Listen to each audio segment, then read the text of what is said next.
Six Flags Magic Mountain has 20 roller coasters. Wow, this is going to be a pretty long video.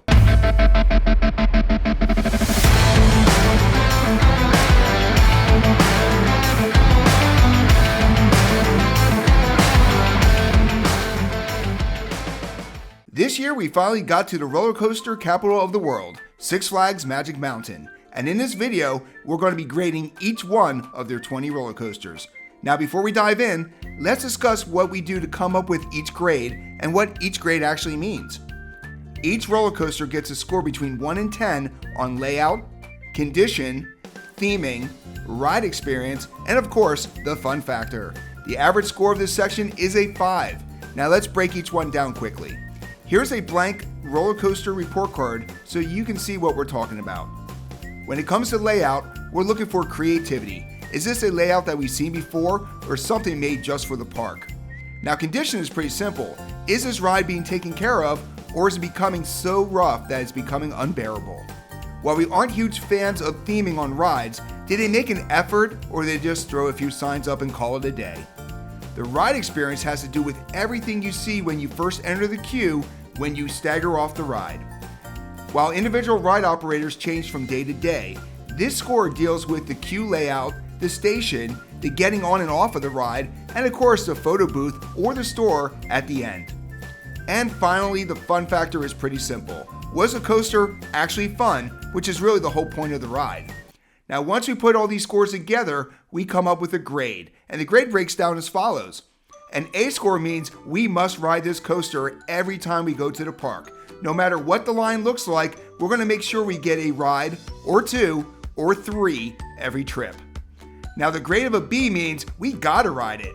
If the lines are long, we're going to keep checking back from time to time because this coaster is so good, if we miss it, the ride home is going to be actually pretty sad. In school, the grade of a C is average, and for us, when a coaster gets this grade, we're going to try to ride it. We're going to be checking in, but if the line is too long, we can skip it and still have a great day. Now a green graded coaster is only considered if there is no line. Yep, it pretty much has to be walk-on for us to ride this coaster.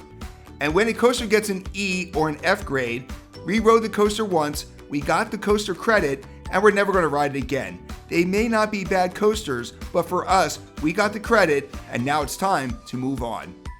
Now that we got that out of the way, when we visited Magic Mountain, we got on 17 of their coasters. So let's first discuss the 3 that we missed. Superman Escape from Krypton is simply huge and can be seen from anywhere inside the park. This shuttle coaster launches you 100 miles per hour straight up over 300 feet. Now standing at 415 feet, just like Kingda Ka at Six Flags Great Adventure, they have a drop tower, Lex Luthor Drop of Doom, in the middle of the ride. But this ride was out of commission for most of the season and especially during our visit. Now even though we didn't ride it, here are our thoughts on this Intamin coaster. The layout is pretty simple with a launch either backwards or forwards, so it gets a basic 5. The ride was actually closed and had a barrier, so it wasn't going to open anytime soon, which gives its condition, well, a 2.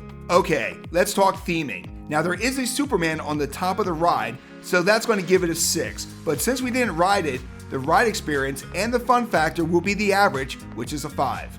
Overall, this ride will get a D from us. We need to get this coaster credit, but we are looking at this coaster just like we look at Kingda Ka. And after we get the credit, if it's walk-on, yeah, we're going to jump on it, but only if it truly is a walk-on. Along with Superman, we also didn't get to ride Speedy Gonzales Hot Rod Racers, which was also closed. Now just like Superman, this ride also looked like it was a long-term issue instead of a typical daily closure. But after checking out some POVs and other videos on this attraction, here's our report card for it. The layout and theming are slightly below average at a 4. Just like Superman, it was long-term closed, so the condition also has to be a 2. And also, we're going to give you the average, which is a 5, for ride experience and the fun factor. Really, no ride, we have no opinion. So even though we didn't ride this coaster, we're going to be giving it an E or an F grade. The reason is because this is a kiddie coaster, and basically we're just going to ride it for the coaster credit. Once we add it to our overall count, we're never going to ride it again. Our final coaster that we didn't get to ride on this visit was actually open, however, we just couldn't ride it. Magic Flyer is the truest sense of a kiddie coaster because only little kids can ride it. Seriously, there are no teenagers and absolutely no adults allowed, and after looking at it, it's pretty easy to see why. So, how will we score it? The layout is beyond basic, while the theming is the only attraction in the very small whistle stop section of the park. Both are going to get a 3. The condition is a 4 because even though it was running, it did look pretty rough. The ride and fun factor are low at the 2s and 3s respectively because seriously, the kids on the ride weren't even smiling at all. Overall, this grade is another EF because even if we could ride it, it would just be for the credit and then we were done. There you go. The 3 coasters we didn't ride are now done. Now let's discuss the 17 that we actually did. Now we're going to kick this off with one of the biggest surprises we had during our visit to Magic Mountain, which was Apocalypse the Ride. Now Magic Mountain was a bucket list park for us, and we studied a lot about their coasters. Now the only wooden coaster they have was really just an afterthought for us, but all that changed when we buckled in to get that credit. This GCI coaster is never mentioned when people discuss the best from GCI, but that has to change. We were flying out of our seats the entire time we were on Apocalypse the Ride. Whether we were in the back row or the front, it left us breathless. Now let's check out the report card. The layout is a solid 8 with the twists and turns along with the station flyby all being top notch. The condition of the coaster was also solid with a 7.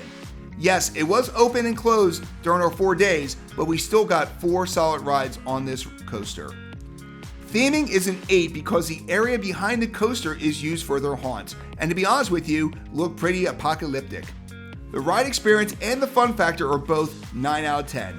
Overall, this ride is a B+, with us making sure to jump in line when we were visiting the underground area of Magic Mountain. Now, while we are in the underground section, let's talk about the other coaster there, West Coast Racer.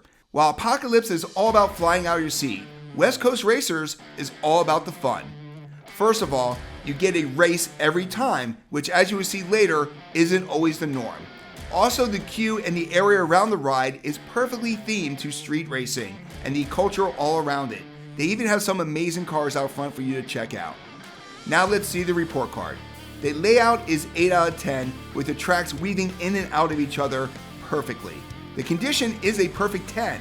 Seriously, it was smooth and flowed together perfect. Theming and ride experience are 8s, also with the fun factor slightly higher at a 9. Overall, this is a gotta ride coaster at the park. The underground is a long walk from the front of the park, but it is great to see that when you get there, you have 2 amazing coasters that you get to enjoy. Now, this is a Six Flags park, so you know there has to be a coaster, or 2, or 3, or even 4, themed to the DC characters. So let's discuss them for a bit. Now, we already talked about Superman, so it's only fair to talk about his best friend, Batman. It seems like every Six Flags park has a Batman the Ride, and of course, that's going to be the same for Magic Mountain. If you're new to this ride, it is basically the same exact ride at every park. It is a perfect clone that you will find, and this is actually our 6th one that we have ridden. Now, this is the original B&M inverted coaster layout, and it's all about quick transitions and snappy twists. Now let's check out the report card. The layout is a 5 because it isn't the original and it is pretty much a clone. Now Magic Mountain is kept in great shape, so the condition is a 7, and like every other one, there is a Batmobile in front of the ride, so the theming is going to be a 6. The ride experience is also a 6, while the fun factor is pretty much average at a 5. Overall, this coaster is a D grade for us, mainly because there are so many other coasters at this park to enjoy that unless it's walk-on, why would we ride it again? Now, right next to Batman is another DC hero themed ride, but this one is actually pretty unique. It's Wonder Woman Flight of Courage. Now, this is an RMC single rail coaster, which most people call Raptors, and it is almost the same coaster as the one at our home park, Great Adventure, called Jersey Devil. Almost. Now, there are a few slight changes, but let's check out the report card. The layout, the condition, and theming are all 7s. Now, while the layout is pretty original, there's only 2 of them, it does have a lot of the same elements as the Jersey Devil. While the condition is a bit rougher than we would have expected, with this ride being the newest coaster at the park. The theming is pretty epic in the queue, but lacking on the train. And such, the ride experience total will be a 6, but the fun factor is actually a nice round 7. For us, the final grade is a solid C. When we wander into this area, if the line is decent, we're going to jump on it. These are fun but tend to have very slow load times because of the single train aspect of the ride. Now, rounding out the DC themed rides is actually a villain, Riddler's Revenge, and this coaster was a must ride when we were planning our trip. Riddler's Revenge is universally known as the best stand-up roller coaster that's, well, still standing. So going into this trip, we were very excited to experience this ride. So how'd it go? While the layout and the condition are both solid 7s, those would be the highlights of the ride. The theming was okay with a green track and a giant sign in front saying Riddlers, so it's a basic 6. But the reality hit us after we strapped into the ride. This is still a stand-up coaster. Because of that, the fun factor was slightly above average as a 6, but the pleasure of riding a stand-up coaster made this experience a 5, and overall the grade a D+. Look, this is a pretty long ride, and after a while the pressure on your legs just don't make it very enjoyable, even though we hoped it would be. Now we are about halfway done with this video, so if you made it this far, make sure you like and subscribe to the channel, and also let us know your thoughts in the comment section. We love to discuss roller coasters and amusement parks with everybody and would love to hear your thoughts on Magic Mountain. Now back to the video. Now another coaster that we really wanted to ride coming into this park was the last remaining Arrow Mega Looper operating, which was Viper. Now we have ridden both the Great American Scream Machine at Great Adventure and Vortex at Kings Island, so we were excited to add Viper to our credit count. Well, that excitement ended pretty quickly after our one and only ride. So let's check out the report card. The layout was pretty solid with 6 out of 10. It had all the twists and turns that we enjoyed in the other Mega Loopers, but after that, it got pretty ugly. The condition was horrible and gets a 2, and that is actually being generous. The head banging and neck twisting was relentless. Theming and fun factor were minimal at a 3, with the ride experience being as low as we can go, a 1. Did we mention there was a lot of head banging? Now overall this is an E/F coaster. No, let me say it. This is actually an F coaster. If you know our channel, we have the EF grade because we believe no coaster is a true failure. But in this case, Viper actually is. This ride is very painful, and with it having such a premier location in the park, with it being one of the first things you see when you enter the Magic Mountain parking lot, I actually suggest that it needs to be torn down for a new coaster pretty soon. Now speaking of the first things you see when you enter Magic Mountain, let's talk about the first ever roller coaster in the United States with a vertical loop, and that is the New Revolution. Now this ride was refurbed a few years ago, so I have no idea how well it aged, like Viper, but we enjoyed our ride on this classic during our visit. The layout was state-of-the-art in the 80s, but still pretty solid today at a 6. The condition is good with only a few minor rough transitions, so we're going to give it a 7. The theming is basic but very patriotic at a 5, while both the ride experience and the fun factor are way above average at a 6. Overall, this is a complete C coaster, where we are going to try to ride it when we visit, but if we don't get on it, we're still going to be okay. Now there are 10 more coasters to discuss, so let's knock out the 2 remaining kiddie coasters. Roadrunner Express and Canyon Blasters are both decent coasters in the Bugs Bunny World area of the park, and both are a standard E/F grade, since they are simple coaster credits and not really worth another ride. Now Roadrunner Express is slightly rougher, with its layout, theming, and fun factor being 3s, while the ride experience is poor at a 2, and the condition being slightly better at a 4. Now Canyon Blasters could be considered a family coaster instead of kiddie, with it being slightly higher with its numbers. The layout, the ride experience, and the fun factor are all 4s, while the condition and theming are average at a 5. Kiddie coasters are coaster creds, so with all of our Making the Grade videos, the kiddie coasters have to be something special not to get the lowest grades. Now the remaining 8 coasters are all unique and their grades are going to reflect it. Now this is another coaster that tends to get beat up a lot by the other coaster enthusiasts. Goliath is one of 2 Giovalola hyper coasters and has more of a feel of a Morgan coaster than a typical B&M hyper coaster. Now this is another ride that towers over the park at 235 feet in the air and 85 miles per hour at the top speed. And speed is what this coaster is all about. So if you're looking for airtime, it's pretty limited, but the speed on this is second to none. Now let's check out the report card. The layout is original at an 8, while its condition is solid at a 7. Theming is limited to pretty much a huge sign in the front, so it's basically a 6, but both the ride experience and the fun factor are solid 7s. This coaster gets a grade of a B+ and was actually one of the few coasters that re-rode all 4 days at Magic Mountain. Now we feel this coaster is underrated, and unless all you care about is airtime, this ride is fun and very fast. Now talking about fast, let's not forget about the speed demon at the entrance, Full Throttle. Heck, this coaster was our friend's favorite at the park. Let's look at the numbers. This coaster has the largest vertical loop in the world while hitting 70 miles an hour. Now the kicker is because that loop is so large, this ride gives you a crazy amount of hang time that we've never experienced before. The layout is a solid 7 with it being called a Skyrocket 3 coaster, but this is the only one we've ever seen. The condition is a 6 because it was open and closed a few times during our trip. The theming is actually pretty good with a lot of high energy in the queue, while the ride experience is another 7. Finally, the fun factor is a nice 8, with each ride being more and more enjoyable than the last. Now this is a solid B coaster with us waiting in some of the largest lines that we had during the trip, but it was always worth it. Now while Magic Mountain has a lot of thrills, the one true family coaster is their classic mine train, Gold Rusher. Now these coasters are always fun, and Gold Rusher was another pleasant surprise. This layout takes you around the area of Magic Mountain and really shows you what this park used to be in the past. Our report card shows that this layout is a 7 and this ride actually has 2 lift hills. The theming and condition are both 6s, with it being pretty old, and the theming again being basically just signs.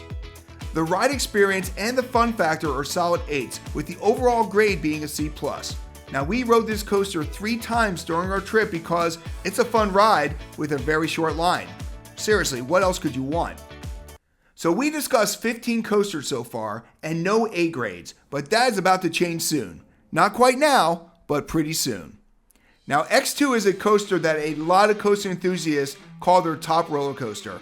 We're looking at you, Airtime Thrills. So heading into this park, it was a top priority. Well, the first day we just didn't get there because of all the other rides we had to jump on, and the second day it was closed off and on throughout the entire day. Were we even going to get on this ride? Well, we had to add a third day, which was supposed to be a trip to SeaWorld, just to get on this ride. Well, our quest for X happened, and here are our thoughts on X2. The layout for this is 100% unique and a solid 8. The face-down vertical drop was quite enjoyable, but that was about it. The condition for this coaster is a 3 because it was closed off and on all 4 days, and when we rode it, it was rough. More on that in a minute. Now the theming is solid at a 5, and the ride experience is unique with the load and unload, so I'm going to give it a 6. But now the fun factor, that's a 3. Why a 3? This is the first coaster I almost couldn't walk off on. Now near the end of this ride, the coaster took an unexpected turn and threw my knee into the top of the train. Let me repeat that. It turned so violently that my right knee went completely vertical and slammed into the side of the train when I was sitting. I had a huge bruise on my leg for days and a slight limp as I walked my daughter down the aisle for her wedding. So overall, this is a C- coaster. The next visit, I will try to ride it just because I'm curious how I was able to bend my leg in that direction pretty much at my age. But if there is a huge line, which seems to be normal, I'm going to have to skip it. Okay, we teased you enough. Let's talk about a must-ride coaster at Magic Mountain. And that, of course, is Twisted Colossus. Now, this RMC did not impress me the first ride we did. Yes, it was good, and probably a top 30 more than likely, but not our favorite in the park, until our last ride. We got the elusive racing ride, and holy cow, it was simply amazing. The interactions between both trains is flawless and a peak experience that I've ever had on a coaster. Now let's check out the report card. The layout is a 10 out of 10. The fact that this is a Mobius coaster where you get to ride both the blue and the green tracks in one cycle is amazing. And either side of this coaster is a top coaster at most parks just by themselves. Condition and theming are solid 8s, with it being fairly smooth and themed towards steampunk. Now the ride experience and fun factor are all around 10s. This is a must ride every time, and heck, make it a 5 times every time ride. It's really that good. Now if the line there seems too big, why not check out the other coaster in this section of the park, Scream. This coaster is an exact clone of the original B&M floorless coaster. Guess where? Yep, Great Adventure. It's now called Medusa. This ride doesn't get much love, and it's called a parking lot coaster, which, let's be honest, they may be right. It is put right outside the parking lot, but it does deserve a lot more love than it gets. This coaster packs a punch, especially if you enjoy inversions, and it's glass smooth to boot. Here are the numbers. Layout and conditions are both 7s. It is a clone, but it's only been cloned once. Theming is cute, but basic at a 6, while the ride experience is a solid 8. Overall, the fun factor is a 7, making this coaster another C+. We're going to try to ride it, but we can skip it if our time is limited. 2 more to go, and both of these coasters are really loved by us. If you make it all the way to the top of the mountain, these 2 rides make it worth the trip. Ninja is one of the last remaining suspended aero coasters, and its placement on top of the mountain makes this a favorite for us. The layout is an 8 out of 10 because you have a very short lift hill at the start, then you fly and sway all the way down the mountain, and then you have a lift hill to get you back to the station at the end. Pure genius. For classic aero coasters, the condition is amazing and is at an 8, while like most Six Flags ride, the theming is basic at a 6. For us, the ride experience and the fun factor are solid 9s. We really love this coaster and how it interacts with both the terrain and the log flume. Our grade is a B+, and we rode this every day during our trip. Our final coaster is another one you see the second you get into the park, but to get the Tatsu, you got some climbing to do. This flying coaster has some basic stats. The height is only 170 feet and it only goes 62 miles per hour. But putting this coaster on the top of the mountain, now you've got some parts of the coaster where you're actually hanging 300 feet off the ground. Now this ride was the first time in a while I had actual fear getting on it. And having the first ride in the front really only doubled up the panic. Now let's see the report card. The layout and the fun factor are 9s all around. Everything you love about B&M flying coasters is here, even that crazy pretzel loop. The condition and theming are 8s, what is a Tatsu anyway, and the ride experience is an unbeatable 10. Overall, this is the second A grade at the park. Ride as much as you can, this is truly priceless. So in conclusion, our A graded coasters are Tatsu and Twisted Colossus. Goliath, West Coast Racers, Ninja, Apocalypse, and Full Throttle are all worth waiting in line for, and they get a B grade. We try to ride our C coasters, which include Wonder Woman, Flight of Courage, X2, Scream, Gold Rusher, and New Revolution. D coasters only get ridden if there's no line, and that includes Riddler's Revenge, Superman Escape from Krypton, and Batman the Ride. And we can now skip Viper, Canyon Blasters, Roadrunner Express, and once we get the credit, Speedy Gonzales Hot Rod Racers. And if we had a time machine and we can become a kid again, we're going to have to ride that Magic Flyers. Thank you for watching. If you want to check out a full walkthrough of Six Flags Magic Mountain, click the video above. And we can't wait to see you in the queue pretty soon.